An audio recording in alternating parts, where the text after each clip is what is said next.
desfrutamos desse benefício, Senhor Deus, de andar em novidade de vida, por causa do Teu amor e da Tua bondade. Nós viemos aqui para Te adorar, Senhor. Nós viemos aqui para Te adorar. Viemos aqui para engrandecer o Teu nome, para dizer que o Teu nome é grande, para dizer-te que amamos o Senhor, para dizer que temos prazer na Tua presença, para Te dizer que não há outro lugar melhor onde nós possamos estar senão na Tua presença. Ainda que nos dias da nossa vida, por causa da agitação, demoramos para buscar a Tua presença, demoramos para ir no lugar do esconderijo, mas entendemos, Senhor, que não há lugar melhor para estar do que na Tua presença. Por isso Te adoramos, por isso Te dizemos, Deus lindo, por isso Te dizemos que Tu és precioso, Tu és o amado da nossa alma, Tu és o nosso desejado, Tu és o nosso querido, Tu és a razão do nosso louvor, da nossa adoração. Nós Te amamos, Senhor. Nós Te amamos, Senhor. Amamos a Tua presença. Tu és a nossa luz. Tu és a nossa luz. Tu és aquele que traz luz aonde há obscuridade. Tu és aquele que traz luz e que trouxe luz aonde havia trevas. Tu és o exaltado, Tu és o todo-poderoso, Tu és o altíssimo, Tu és o grandioso, o excelso, o maravilhoso, o lindo, lindo, lindo. Tu és lindo, Jesus. Tu és lindo, Jesus. Tu és lindo, Jesus. Tu és lindo.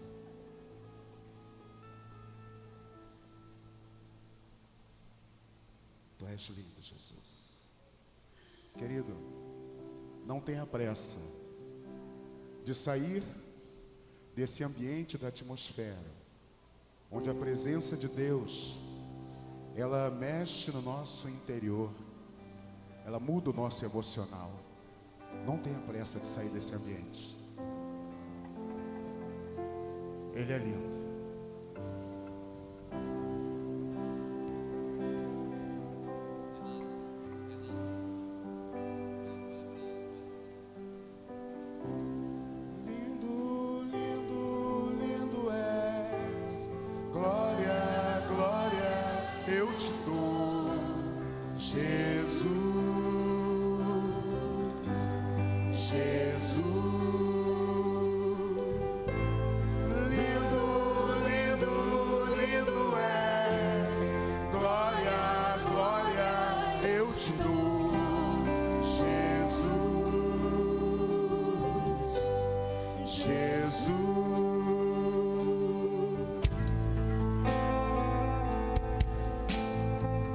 Seja a sua oração, o seu cântico de louvor ao Senhor.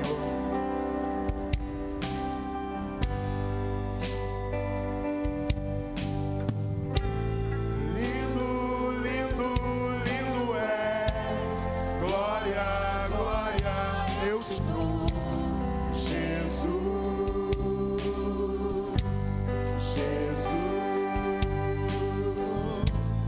Lindo é, glória, glória, eu te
só quero ver você.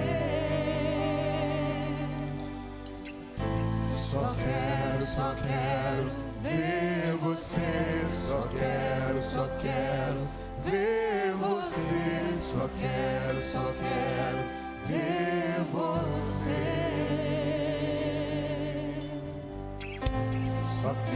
Só quero ver você. Só quero ver você. Só quero ver você. Deixa eu te fazer uma pergunta. Quantos casais nós temos aqui nessa noite? Casais. A tua esposa está do teu lado? Dá a mão a ela. Você que ainda não é casal, faça dupla de oração.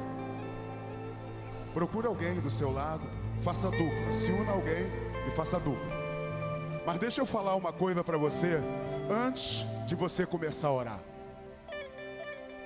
Quem faz a diferença na nossa vida, quem faz a diferença na nossa caminhada, é o Senhor Jesus. É Deus pelo poder do Espírito Santo. É Ele quem transforma a mim e é Ele quem transforma você. E agora que você está fazendo dupla com o seu irmão, mas eu quero falar específico para os casais. Eu quero convidar minha esposa a vir aqui. Marido, olha para a tua esposa. Pode olhar para ela, vira para ela e olha para ela. Eu vou te fazer um pedido. Quando você for orar pela tua esposa, ora por ela. Mas ao orar pela tua esposa, fale de você. Peça a Deus para ser um bom esposo. Peça a Deus para alcançar o coração dela através da sua atitude, do seu sentimento de amor, do teu derramamento, sabe? Você quando se derrama para sua esposa e diz: esposa, eu amo você. Eu não sei nem se você falou isso hoje, mas se você não falou, é uma oportunidade para você falar isso hoje. E esposa, enquanto o teu marido ora, diga amém, concorde com ele. E aí depois, marido, você vai se calar. E agora a tua esposa vai começar a orar por você, orando por ela, pedindo a Deus para fazer dela uma mulher submissa a você, sujeita ao projeto que Deus tem para a vida de vocês como família. E enquanto ela ora por ela, a teu favor, você começa a dizer amém, eu concordo, amém. Então o esposo vai orar por sua esposa falando dele mesmo. Você não vai orar por sua esposa falando dela, mas falando de você. E você que está aí com o seu irmão do teu lado, você vai fazer a mesma coisa. Você vai dizer assim: Deus, usa a minha vida para abençoar a vida do meu irmão.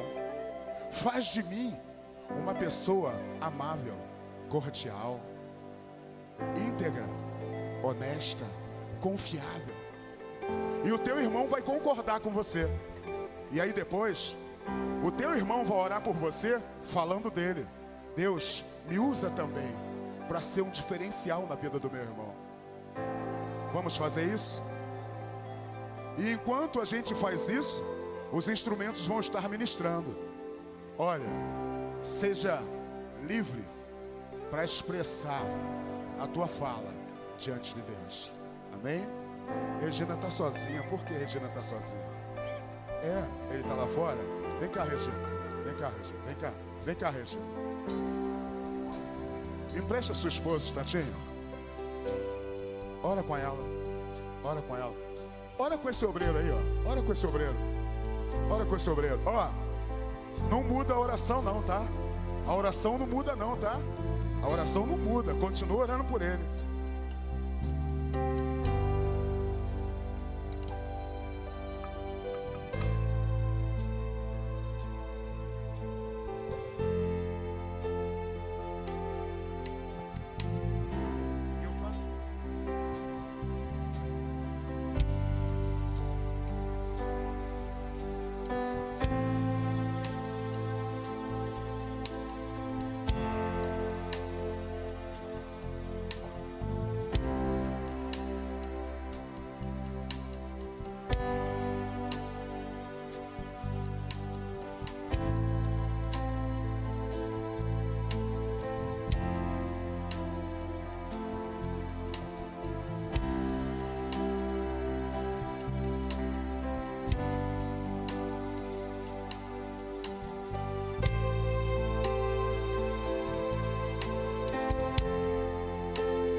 diante do teu altar, Senhor. Diante de ti, Senhor. Nós, a tua igreja, curvamos a nossa cabeça diante da tua presença, reconhecendo o teu poder, teu senhorio, e apresentamos a ti diante do teu altar a liderança dessa casa. Colocamos diante do teu altar a vida da tua serva, da nossa irmã, da nossa querida pastora Dulce, a vida da irmã Ziza, a vida, Senhor Deus, do Haroldo Júnior, da Tayane, a vida do André, da Leilane, a vida da Raquel, a vida do Cristiano, seus filhos, Senhor Deus. Deus, nós levantamos as nossas mãos sobre essa família sacerdotal e te pedimos, Senhor Deus, que aquilo que nós estamos vivendo como igreja, esse tempo de 40 dias de oração, seja um tempo transformador, onde os benefícios, Senhor Deus, de uma vida aproximada contigo, seja, Senhor Deus, como um instrumento em tuas mãos, para a unidade nessa família, para a transformação nessa família, que o amor, que o relacionamento íntimo e saudável seja um norte para essa família, e essa família se levante com autoridade, com ousadia, e seja um referencial para toda a membresia dessa casa, para as igrejas amigas, igrejas irmãs. Usa a vida da nossa liderança principal e da sua família para transformar a nossa vida como igreja. Deus, eu apresento a ti a vida de cada pastor, pastor Adilson e a irmã Terezinha, pastor Divino, a irmã Aparecida, o pastor Gilson e a sua esposa Dulcineia, o pastor Renato e a Luciana, o pastor Rogério e a sua esposa Regina. Eu coloco diante do teu altar a minha vida, a vida da minha esposa Jaqueline. Coloco a vida do pastor Valmir Cohen, a vida da sua esposa, a irmã Gláucia.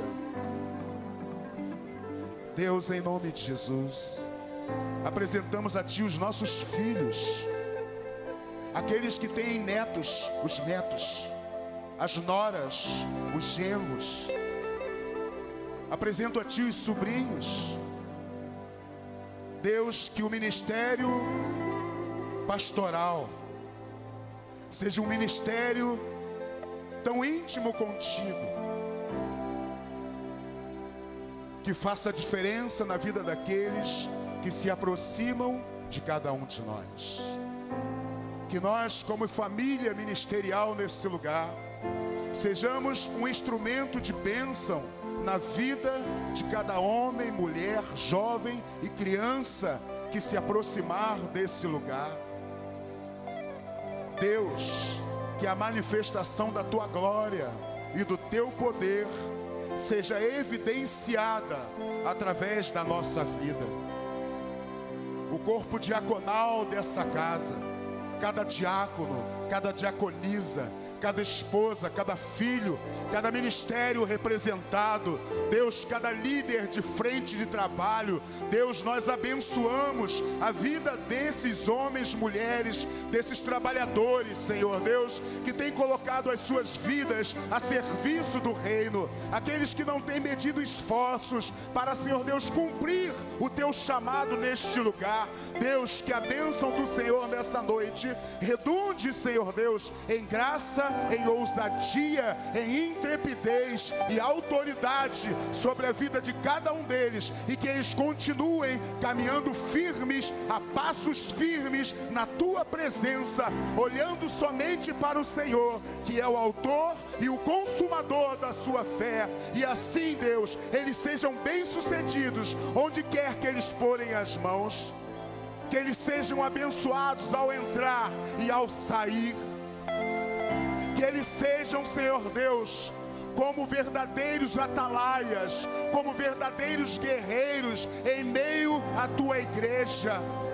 Que eles olhem, Senhor Deus, com responsabilidade e compromisso, entendendo, ó Deus, que o Senhor chamou a cada um para uma excelente obra. Nós abençoamos, eu abençoo cada trabalhador dessa casa,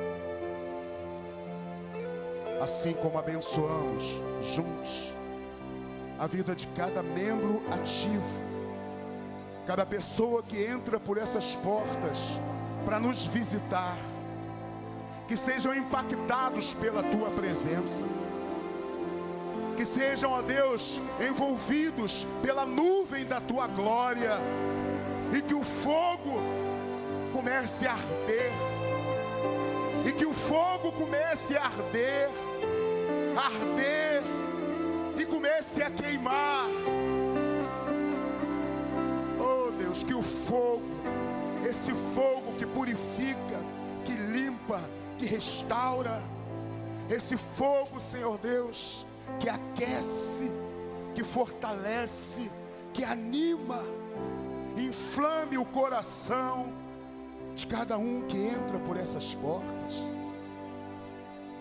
Nós abençoamos, Deus, os nossos vizinhos, abençoamos os comerciantes desta rua, abençoamos os moradores desta rua, das ruas paralelas, vizinhas. Nós abençoamos, Senhor. Levantamos as nossas mãos espirituais e declaramos, Senhor, a manifestação do teu reino, do teu poder sobre cada casa, cada rua, sobre cada beco, cada viela. Declaramos a manifestação do teu poder, trazendo libertação, trazendo cura, trazendo salvação a todo aquele que está perdido, a todo aquele que está longe, a todo aquele que está desanimado, a todo aquele que está triste. Nós declaramos a bênção do Senhor.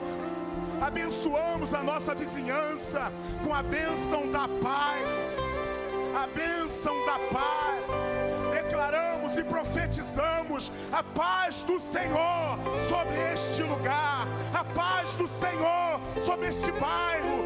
Oh Deus, nós abençoamos os nossos vizinhos da frente, os nossos vizinhos de trás, o nosso vizinho à nossa direita, à nossa esquerda. Profetizamos, Deus, tempos de paz, tempos de refrigério. Profetizamos corações regenerados na glória do teu nome, para o louvor do Senhor. Profetizamos lares restaurados, famílias restauradas, jovens crescendo e fortalecendo na bênção do Senhor. Profetizamos prosperidade financeira para os comerciantes desta localidade. Profetizamos, ó Deus, a bênção do Senhor, e amarramos nesta hora, na autoridade do nome de Jesus, o espírito da violência que tem sido liberado sobre este lugar. Nós amarramos o espírito da violência, o espírito da morte, o espírito do roubo, o espírito da morte, o espírito contrário à tua vontade. Nós amarramos agora e enviamos ao lugar aonde o Senhor Jesus Cristo o mandar. A bênção do Senhor está sobre este lugar. O reino do Senhor está estabelecido nesse lugar. E eu profetizo sobre a rua, sobre a casa, sobre o bairro de cada um que está aqui nessa noite. Eu profetizo a bênção do Senhor. Eu mando embora na autoridade do nome de Jesus Cristo de Nazaré. O espírito do medo, eu te mando, saia em nome de Jesus. Saia em nome de Jesus. Eu mando embora agora o espírito do medo e declaro e profetizo, implantado sobre a sua vida, um espírito de ousadia e poder que vem do Espírito Santo que habita em cada um de nós. Liberamos, Senhor, a tua bênção sobre este lugar. E você que concorda comigo, eu convido você a dizer amém e a erguer um aplauso ao Senhor.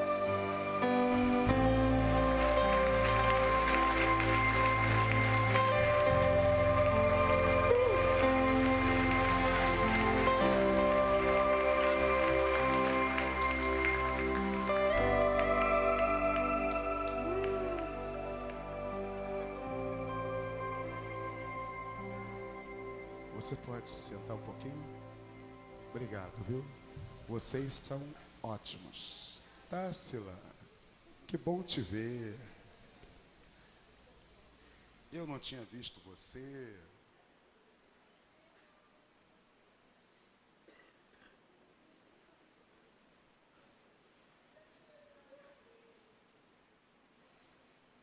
Amém, querido? Meus amados, para mim é um prazer estar aqui nessa noite. Eu não sei quantos de vocês estiveram aqui nessa manhã. Quantos estiveram aqui de manhã? De manhã foi uma bênção, né? De manhã nós estivemos aqui, oramos, louvamos ao Senhor, participamos da ceia, do grande banquete, desfrutamos de um ambiente delicioso na presença do Senhor. E, queridos, eu acredito que Deus está fazendo coisas tremendas hoje. Deus já está fazendo no nosso meio coisas tremendas. Você pode olhar para o teu irmão aí e perceber que ele já está diferente. Pode olhar para ele, ele já não é mais a mesma pessoa quando ele chegou. Ele já não está daquele jeito. E nós temos realmente, queridos, motivos para louvar a Deus. Motivos para engrandecer o nome do Senhor. Motivos N para glorificarmos a Deus. Porque nós estamos hoje, né, comemorando a Páscoa. Comemorando a Páscoa. Pode ser que por causa da nossa cultura, né, não temos o hábito de falar constantemente sobre a Páscoa, né, mas os judeus, os irmãos hebreus, eles viveram na íntegra, né, viveram de uma forma muito clara, de uma forma muito prática. Eles experimentaram algo sobrenatural, tão grandioso aos olhos deles, que era impossível para um judeu não comemorar a Páscoa. E às vezes, nós, por causa da nossa cultura, nós deixamos passar e deixamos de comemorar algo que nós deveríamos também comemorar com muita ênfase. Porque, queridos, para mim e para você, a Páscoa é Jesus Cristo. Cristo é o nosso Cordeiro Pascual. E a obra que Jesus Cristo realizou na cruz do Calvário, a morte e a ressurreição de Jesus transformou a minha vida e a sua vida. E o interessante, irmãos, é que os hebreus, eles viram e viveram um momento muito grandioso. E porque viram e viveram, eles dão muita ênfase a isso. Mas nós, como a nossa experiência ela foi algo espiritual, e nós vivemos em uma nação tão maravilhosa, que a gente às vezes não percebe o quanto é precioso ser chamado de cristão, crente em Jesus. Nós esquecemos quão poderoso é ser cristão. Ser alguém que se chama pelo nome de Cristo. Alguém que, quando se fala em mim e você, lembram-se de Cristo, se faz referência a Cristo, se faz referência a Deus. Tamanho poder foi a obra de Cristo na cruz do Calvário. Mas a palavra Páscoa, queridos, ela vem do hebraico, e no hebraico ela quer dizer Pasach, e do grego é Pascha, que significa passagem. Então, Páscoa, ela tem a origem no grego, e no hebraico tem um nome, Pasach e Pascha, e ela significa passagem. Nós podemos dizer hoje, e podemos afirmar, porque existem vários significados, mas um deles é de que nós passamos da morte para a vida. Nós também saímos da escravidão para a liberdade. Isso foi uma passagem. Cristo foi o caminho que nós usamos para sair da escravidão para a liberdade. Cristo foi e é o caminho que nós usamos para sair da morte para a vida. Mas o real significado que eu e você não podemos esquecer, e que por causa da sociedade são tantas ênfases no coelhinho, a cada dia sai um chocolate mais gostoso que o outro, são tantas ênfases no hoje é Páscoa, você comprou meu ovo? Cadê o meu chocolate? Cadê o meu bombom? E as pessoas se esquecem que Páscoa se faz referência a Cristo. E nós, como cristãos, também deixamos passar isso. Também deixamos isso passar de lado. Mas não é pecado comer chocolate, tá? Você pode comer, está com seu chocolate na geladeira, pode comer seu chocolate. Teve alguém que falou para mim assim, olha, chocolate não engorda. Eu falei, não, chocolate não, quem engorda é você. Não é o chocolate, é você que engorda. Chocolate não faz mal. Não, quem passa mal é você. Não é o chocolate que faz mal. Mas não é pecado comer o seu chocolate, fique tranquilo. Mas você precisa ter a compreensão e o entendimento que o real significado da Páscoa é libertação, ressurreição e renovação em Cristo. Esse é o real significado da Páscoa para mim e para você. E é importante recordar que a Páscoa é libertação e surgiu como sendo uma festa que marcava o fim da opressão escravizadora de Ramsés II, que era o faraó lá no Egito. E você conhece a história. O que significou para aqueles irmãos lá em Israel? A Páscoa significou a libertação daquela opressão que o faraó fazia sobre eles. Significou o cumprimento da promessa de Deus, porque diz a Bíblia que Deus se lembrou da promessa que havia feito a Israel e olhou para o Egito e se lembrou. E nós sabemos que Deus, ao se lembrar, Deus chamou Moisés, junto com Moisés veio Arão, e ali começou-se a dar início a um processo de preparação para Deus julgar ao Egito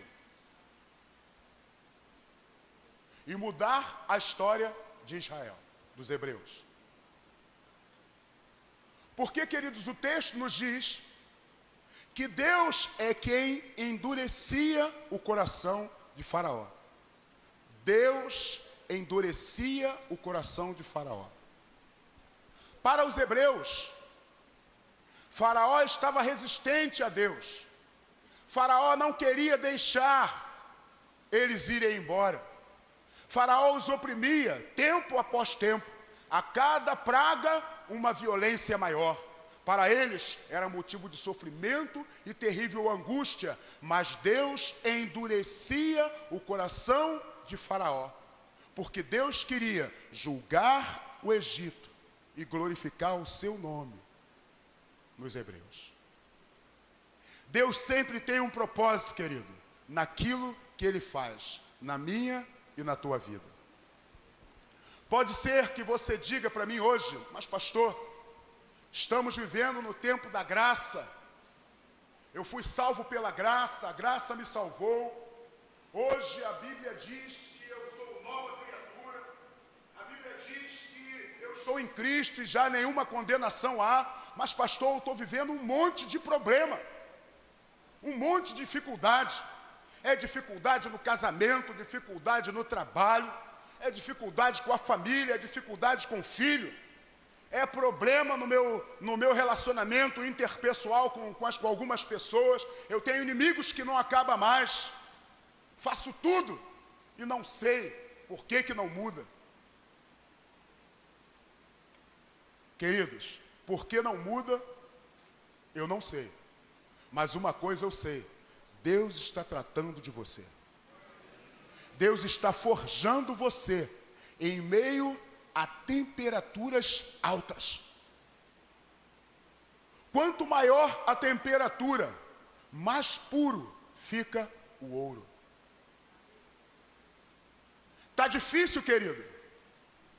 Se esconde no Senhor. Se volta para Deus. E você vai perceber que as circunstâncias não vão mudar, mas você vai se tornar uma pessoa mais resistente. Você vai passar pelos problemas com uma outra postura. Porque é fato, querido, que as dificuldades estão aí. E existe um tempo para essas dificuldades. A diferença é como você vai viver este tempo. Como você vai se comportar nesse trajeto, nessa distância entre o problema e a resposta de Deus. Como você vai se posicionar? Você já viu como o siri fica quando você joga ele na lata? É antigo isso, né? Eu não sei porque que eu lembrei disso agora. Não sei nem por que eu lembrei disso agora. Mas, querido, quando eu acabei de falar isso, eu me lembrei. Eu imaginei, agora eu cheguei a ver uma lata, você coloca o siri na lata e ele joga as garras para cima e começa tac, tac, tac, tac, tac. E você começa a escutar o barulho, e se você botar mais, o barulho aumenta. E eles começam a pegar um no outro. E às vezes, queridos, desculpe a comparação, mas às vezes Deus está usando algumas circunstâncias na nossa vida para transformar o nosso emocional, o nosso caráter, para nos forjar, para nos melhorar. E a gente está se debatendo como um siri na lata. E se colocar alguém no nosso lado, pior ainda, eu ataco. Ó, não estou bom não, chega para lá. Ó, se pisar no meu pé, eu vou rodar a baiana, hein? É porque eu sou assim. E Deus sabe que eu sou assim. Comigo não tem essa não. Sou muito sincero. Falo mesmo. Comigo pau é pau, pedra é pedra. Pensando o quê? Sou bobo não. Eu sou crente, mas não sou otário. Pensando o quê? Comigo não. Vai fazer comigo? Tudo bem, vou entregar a Deus. E aí vira aquele feiticeiro cristão, né? Você entrega a Deus não pedindo a Deus para mudar as circunstâncias, mas para detonar aquela pessoa que está te incomodando. Quando na realidade Jesus ensinou para os nossos irmãos lá no Sermão do Monte: orai por aqueles que vos perseguem, orai por aqueles que te caluniam, intercedam pelos seus inimigos. Foi isso que Jesus ensinou. Se Jesus ensinou para aqueles irmãos, queridos, eu posso me apropriar desse ensino, porque ele será um diferencial na minha vida. Porque os tempos mudaram, mas a palavra de Deus, ela não muda. A palavra de Deus, ela é imutável. O que Deus falou está falado, querido. Eu não consigo entender um Jesus que ensinaria algo bom para aqueles irmãos lá no Sermão do Monte, mas que aquilo que ele ensinou no Sermão do Monte, para benefício daqueles irmãos, não seria benefício para a minha vida hoje. Então eu posso me apropriar da palavra. Mas aqueles irmãos, queridos, lá os hebreus, eles entenderam muito bem. Porque, como nós já falamos aqui antes, a 10ª praga, ela foi uma praga terrível. A 10ª praga, ela foi tão ou mais ruim do que as outras, porque cada praga tinha um significado. E o pastor Adilson já falou para a gente sobre isso. Agora, queridos, vamos pensar um pouco. Abre a sua Bíblia, por favor. Êxodo, capítulo 12.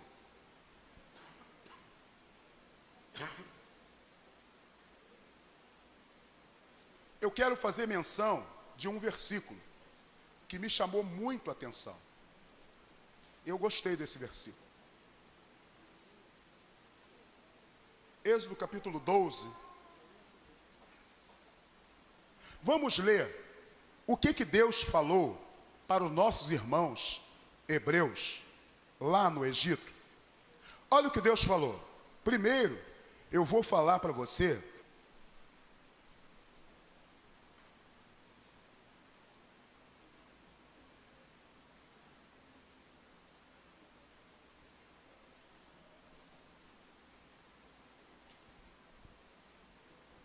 Vamos ler o capítulo 11.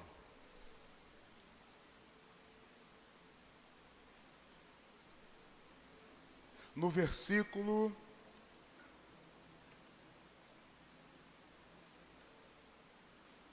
5. Olha o que Deus diz para Moisés. 11, capítulo, vamos ler a partir do versículo 4.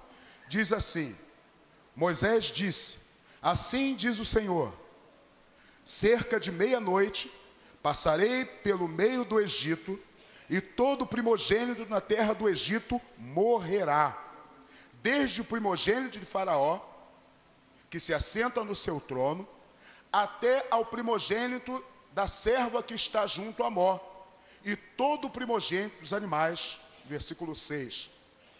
Haverá grande clamor em toda a terra, e do Egito, qual nunca houve, nem haverá jamais. Versículo 7.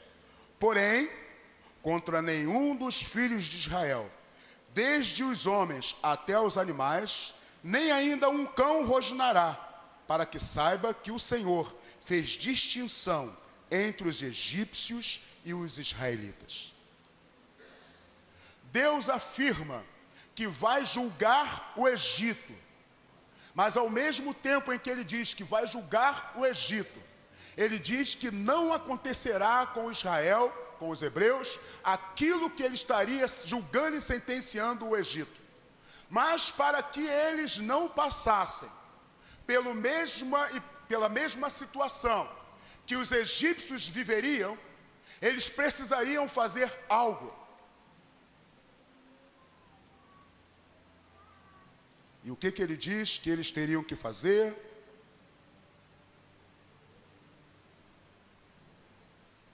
Versículo 12, no capítulo 12. Porque naquela noite passarei pela terra do Egito e ferirei na terra do Egito todos os primogênitos, desde os homens até os animais. Executarei juízo sobre todos os deuses do Egito. Eu sou o Senhor. Versículo 13. O sangue vos esperá por sinal nas casas em que estiverdes. Quando vir o sangue, passarei por vós, e não haverá entre vós a praga destruidora, quando eu ferir a terra do Egito. O que eles precisariam fazer?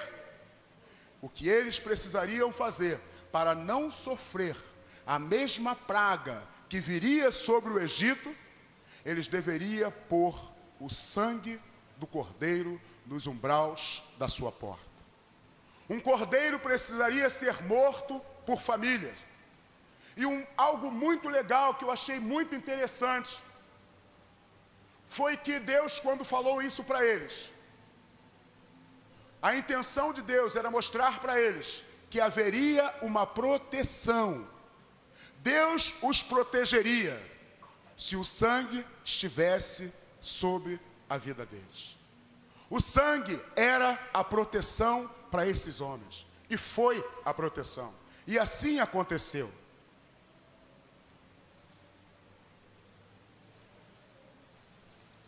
Deus, de uma forma muito poderosa, passou naquela noite. E diz a Bíblia que houve um grande choro e um clamor na terra do Egito, qual nunca houve e jamais haverá.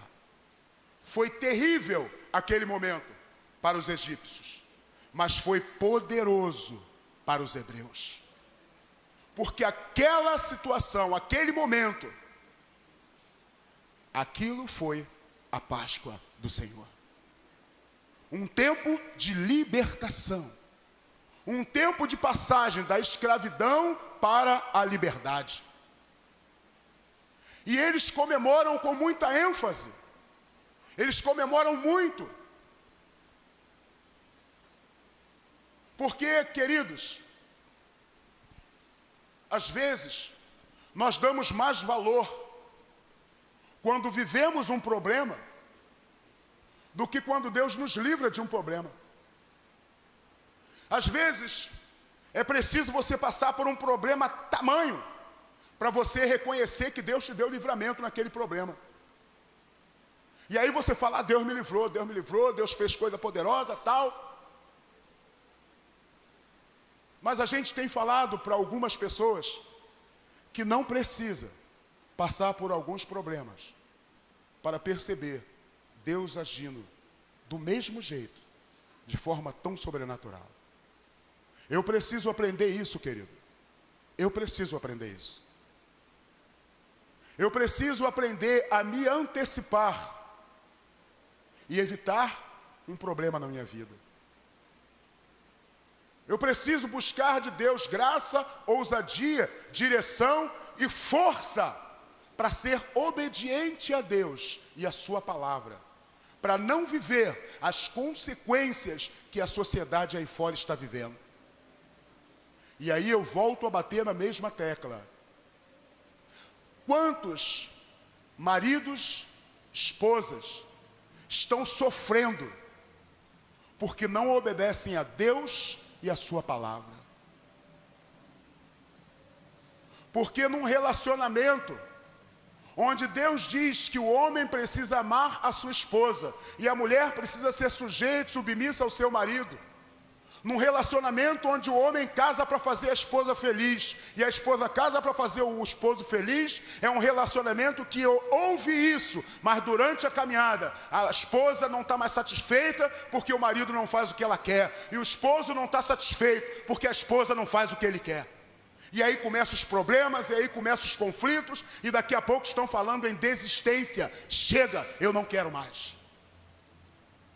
Meu marido é um problema? Não, querido. O problema é a sua falta de obediência a Deus e a palavra. Nós precisamos despertar, querido. Eu preciso despertar. Os irmãos foram livres porque obedeceram a Deus e a sua palavra. Mas e eu e você que vivemos na graça, no tempo da graça, e eu e você que estamos desfrutando da bondade de Deus, libertos, livres, salvos em Cristo Jesus? A morte, querido, e a ressurreição de Cristo, ela trouxe para mim e para você benefícios. Um benefício da morte de Cristo, quando você faz memória de que Cristo morreu por você, você permite gozar da certeza de que através da morte de Cristo, você foi liberto dos pecados. O pecado não tem mais domínio sobre você. Jesus te fez livre. quando você faz memória disso, quando isso está gravado na sua mente e no seu coração, Cristo morreu por meus pecados, Cristo morreu por mim, Cristo me deu vida quando Ele se deu na cruz do Calvário. Porque, queridos, às vezes a mídia nos mostra Cristo como um coitadinho, Cristo como um sofredor. Até o texto de Isaías nos diz que Ele foi varão de dores, ferido, como ovelha muda, Ele foi para o matadouro. Mas, querido, a própria palavra de Deus nos diz que quando Jesus Cristo, está lá em Lucas no capítulo 23, a partir do versículo 34, fala sobre a morte de Cristo. O texto nos diz que Cristo disse assim: Pai, em tuas mãos eu entrego o meu espírito. Ele se deu, Ele se entregou voluntariamente. A morte não matou Ele, o pecado não matou Ele, ninguém conseguiu tirar a vida de Jesus, Ele mesmo a deu, por mim e por você, para fazer a vontade do Pai, para cumprir o propósito pelo qual Ele veio na terra. Buscar e salvar o perdido e o pecador, do qual eu e você fomos alcançados. Cristo se deu na cruz do Calvário, querido, e a morte dele nos trouxe benefício. Um outro benefício é que a ressurreição de Cristo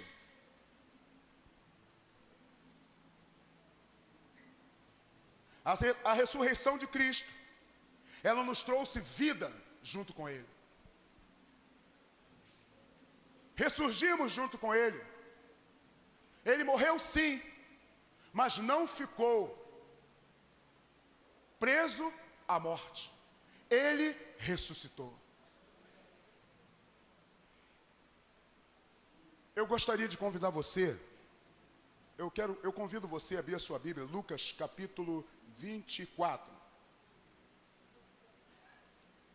Nós vamos ler o 23, eu vou ler o 23 para nós fecharmos esse pensamento, e vou ler o 24 para nós encerrarmos essa meditação.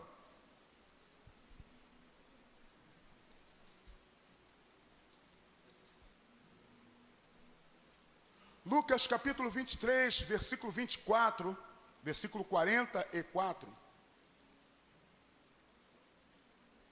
nos diz assim: já era quase a 6ª, e escurecendo-se o sol, houve trevas sobre toda a terra até a hora 9.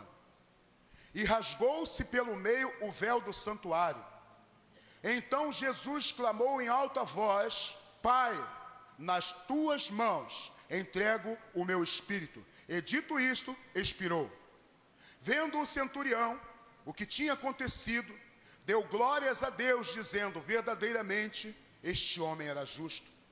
E todas as multidões reunidas para este espetáculo, vendo o que havia acontecido, retiraram-se a lamentar, batendo nos peitos. Entretanto, todos os conhecidos de Jesus e as mulheres que o tinham seguido desde a Galiléia permaneceram a contemplar de longe essas coisas. O que o texto nos diz? Que houve densas trevas entre a hora 6ª e a hora 9. E nós sabemos, queridos, que existe a hora 3ª, que é às 9 da manhã, a hora 6ª, que é meio-dia, a hora 9ª, que é às 15 horas. E o texto nos diz que houve densas trevas entre meio-dia e 15 horas.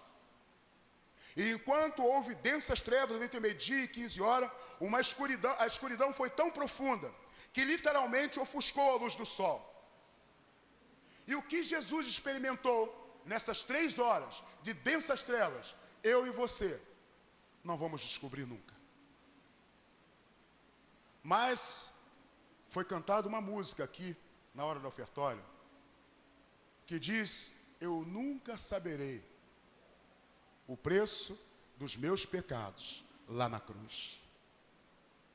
15 horas, queridos, o peso do pecado de toda a humanidade estava sobre ele. E quando ele cumpriu o tempo que estava predeterminado para ele nesta terra, no momento em que o Espírito Santo diz para ele, olha, chegou o momento, acabou. Então ele diz, Pai, em tuas mãos eu entrego o meu espírito. E ele morre. A Bíblia nos diz nesse mesmo texto que o véu no templo que separava o lugar santo do santíssimo lugar, no momento em que Jesus expira, o texto nos diz que o véu foi rasgado de cima a baixo, no meio. E quando diz que o véu foi rasgado de cima a baixo, o que nós entendemos, e alguns historiadores dizem, é que nesse momento foi como se Deus estivesse aceitando o sacrifício de Cristo na cruz do Calvário. E agora não tem mais impedimento para que o homem vá direto a Deus. O caminho entre o lugar santo e o santíssimo lugar agora está aberto. Não tem mais separação. Agora o homem que vivia em trevas, o perdido pecador, ele tem livre acesso ao Pai. Sabe aquele homem que está lá nas drogas? No momento em que ele se levanta e que ele diz, eu não quero mais viver essa vida, chega para mim não dar mais, Deus me ajuda. Queridos, havendo sinceridade no coração dele, porque Deus sonda o coração do homem, ele tem liberdade para falar diretamente com Deus. Ele não precisa de um intermediário, porque Cristo é o próprio caminho que une Deus ao homem, ou o homem a Deus. Jesus falou lá em João, no capítulo 14, no versículo 6, eu sou o caminho, a verdade e a vida, e ninguém vem ao Pai a não ser por mim. O caminho está aberto, querido. Não há mais alguma coisa que impeça a minha chegada a Deus. É bom você chegar perto de alguém e falar, querido, ora por mim, me ajuda em oração. Mas, querido, você tem livre acesso àquele que tem poder para mudar toda e qualquer circunstância na tua vida ou na vida de alguém. Você tem acesso a Deus. Isso é poderoso demais, irmãos. Se nós estivéssemos lá na África, sabe o que eu acredito que estaria acontecendo? Quando a gente diz que você tem acesso a Deus, eu imagino os irmãos na África pulando, se levantando e começando a dançar e começar a dizer que Deus é bom. Porque, queridos, para a gente já não há mais nenhum significado. Quando a gente diz que Deus é bom, a gente já não se importa mais, já não nos emociona mais, já não causa impacto em nós. Você tem livre acesso a Deus. Não há impedimento, querido. Você não há nada que possa impedir você de falar com Deus. O caminho está aberto. O Deus de toda a terra, aquele que detém todo o poder, aquele que tem todo o governo, aquele que tem o senhorio em tuas mãos, Ele é o teu Pai. Ele é o dono da tua vida. Ele sabe como você está, Ele sabe o que você precisa, Ele sabe quem você é, Ele conhece o teu coração e Ele tem poder para mudar a tua história.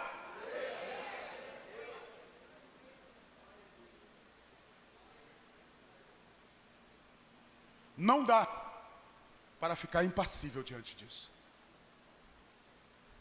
Não dá para ficar impassível.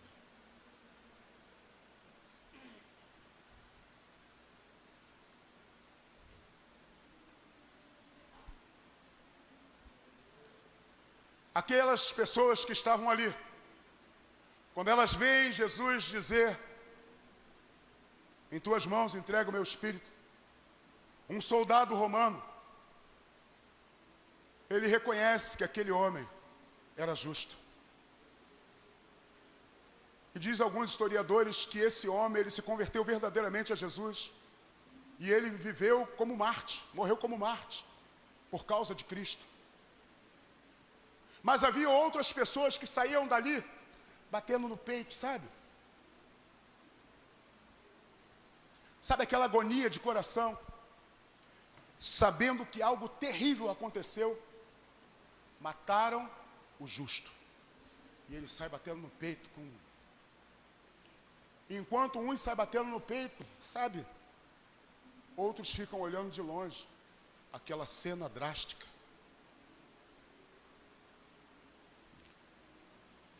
Eu preciso terminar. Mas olha que notícia tremenda. Imagina, você, discípulo de Jesus, caminhou com Jesus, viu todos os sinais, viu as maravilhas que ele fez, desfrutou de um ambiente saudável com ele, caminhou com ele, comeu com ele, andou com ele, viveu com ele. E agora Jesus morreu. E aí os discípulos estão lá tristes, na casa, orando e conversando sobre os acontecimentos do dia. Mas eles ouvem uma notícia, alguém vem e fala assim: olha, o mestre ressuscitou. O mestre ressuscitou. Lucas 24, versículo 6.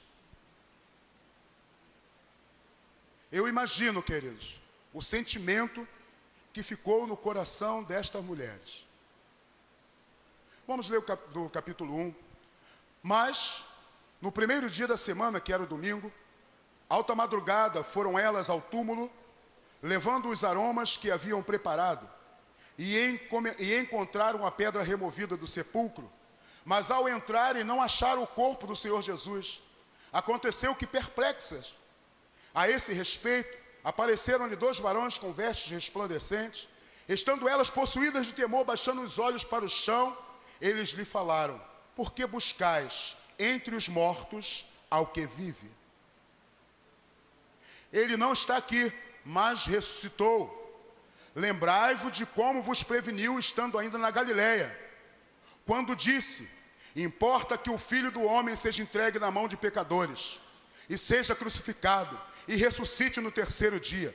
Então, lembrando-se das suas palavras, e voltando do túmulo, anunciaram estas coisas aos 11 e a todos os mais que lá estavam com eles. Amém? Essas mulheres vão ao túmulo, chorosas, tristes, lamentando. E quando chegam lá, olham, a pedra não está, o sepulcro não está fechado, o corpo não está mais ali. E os 2 varões dizem assim: olha, porque vocês estão procurando entre os mortos aquele que vive. Cristo vive? Amém. Vamos pensar. Se Cristo vive, e Ele está sentado à destra do Deus Pai Todo-Poderoso, e hoje habita em mim e em você o Espírito Santo, que é Deus. E se Deus, o Pai e Jesus são um, logo, Cristo vive em... Se Cristo vive em mim, por que eu ando cabisbaixo e preocupado com as situações desta cidade que anda em trevas?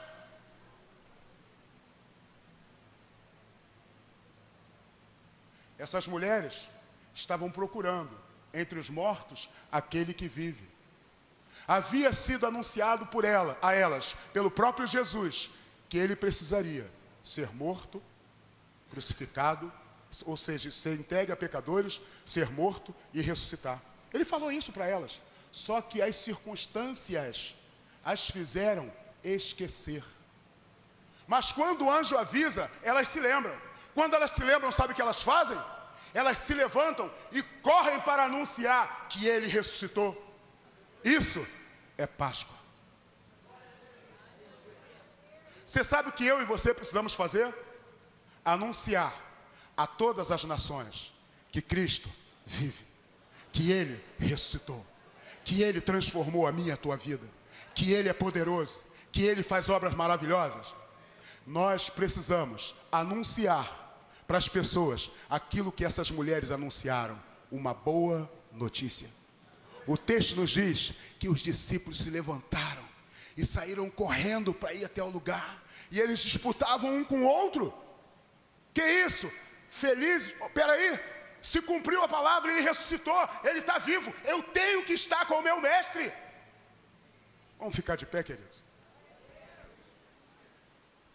Ele está vivo, ele ressuscitou. E eu quero dizer algo para você que está aqui nessa noite. Como eu falei antes, eu não sei como é que está a sua vida. Eu não sei o que está acontecendo com a sua vida, com o seu coração, com o seu casamento, com o seu trabalho, com a sua casa, eu não sei.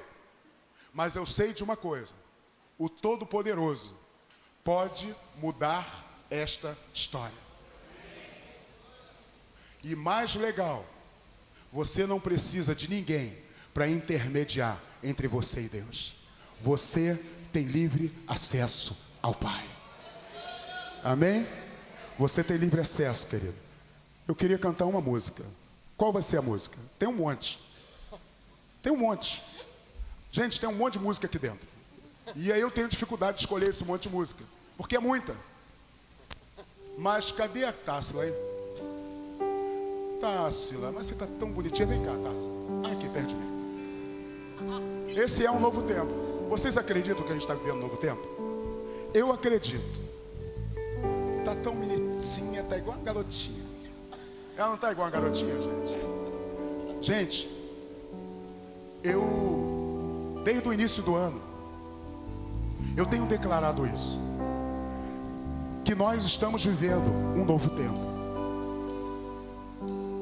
Você está vivendo um novo tempo. Pode ser que você não perceba, porque as circunstâncias podem estar ofuscando os seus olhos. Mas se lembra do que Deus falou através da palavra. E Deus é fiel para cumprir a sua palavra. Deus tem compromisso com a palavra dele. Ele é fiel. E se ele diz que eu e você temos livre acesso ao Pai, é porque nós temos livre acesso ao Pai. Então é importante que, sabendo que temos livre acesso, que a gente vá até o Pai, entendendo que esse é um novo tempo. Tempo de cura, tempo de conquista, tempo de restituição. Aleluia. Vamos viver o novo tempo de Deus para a nossa vida, amém?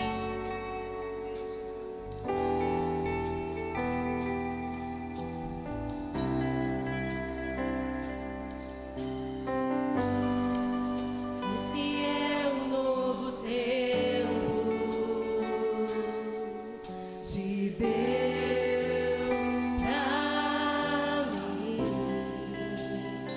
Declare com fé. Esse é o novo tempo de Deus pra mim.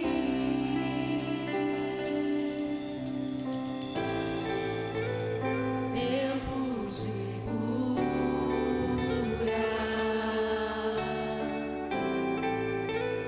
tempo de restauração,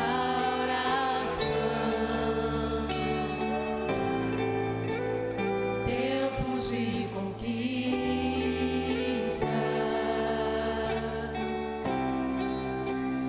tempo de restituição.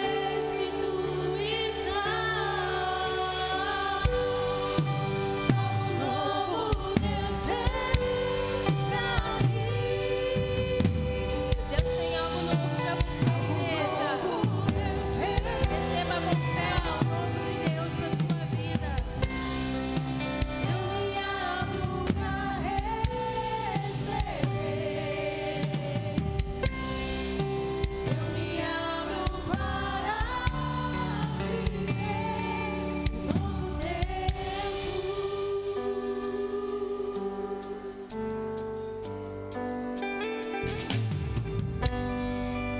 Esse é o novo tempo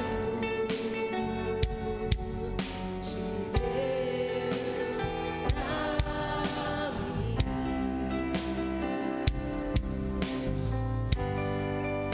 Esse é o novo tempo de Deus pra mim.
Deixa eu te falar algo.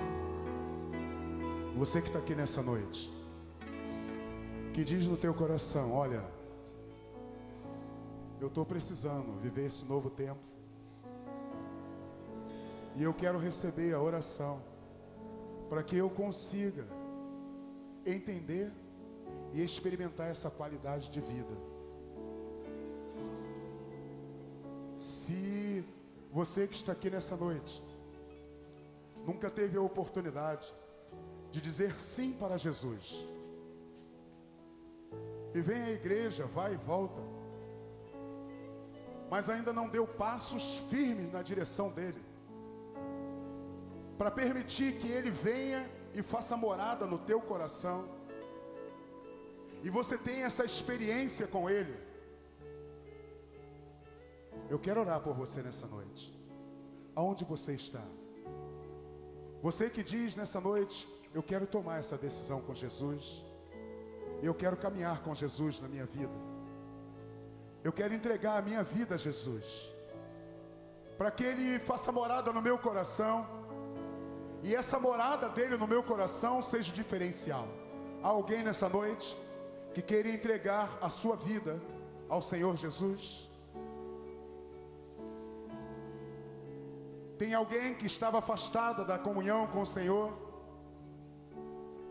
que já esteve desfrutando e andando em uma vida de vitória com Deus, mas desistiu da caminhada, parou no meio do caminho? Mas você veio aqui na igreja essa noite e quer tomar essa decisão com Jesus? Você está aí? Você quer viver esse algo novo? Esse convite é para você. É para você que quer voltar a andar na comunhão com Jesus. Eu não posso encerrar o culto sem dar a você essa oportunidade de permitir que Deus mude a tua história.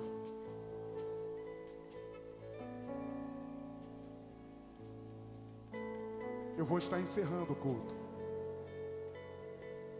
mas pode ser que no nosso meio tenha também pessoas que digam assim: pastor, eu estou a ponto de desistir.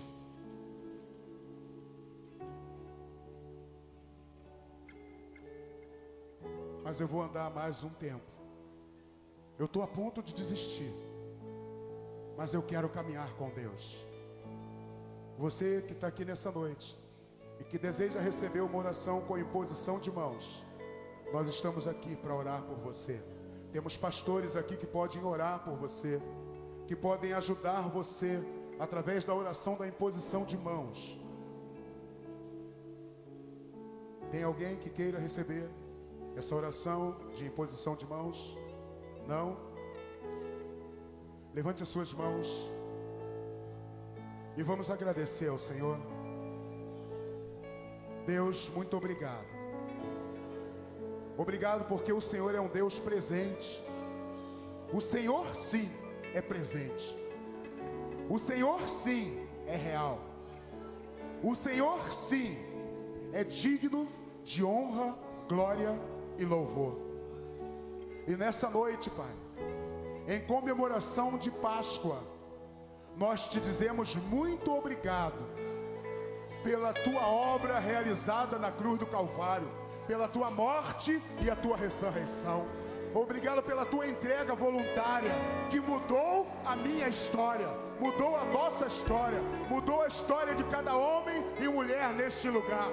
E nós seremos, Senhor, as tuas testemunhas para ver o Senhor agir na vida de outras pessoas, trazendo transformação a muitos. Oramos agradecidos ao Senhor, em nome de Jesus. Amém e amém. Você pode dar um aplauso ao Senhor? Dá um abraço no seu irmão aí e fala para ele assim, ó: boa Páscoa! Boa Páscoa, meu irmão! Boa Páscoa!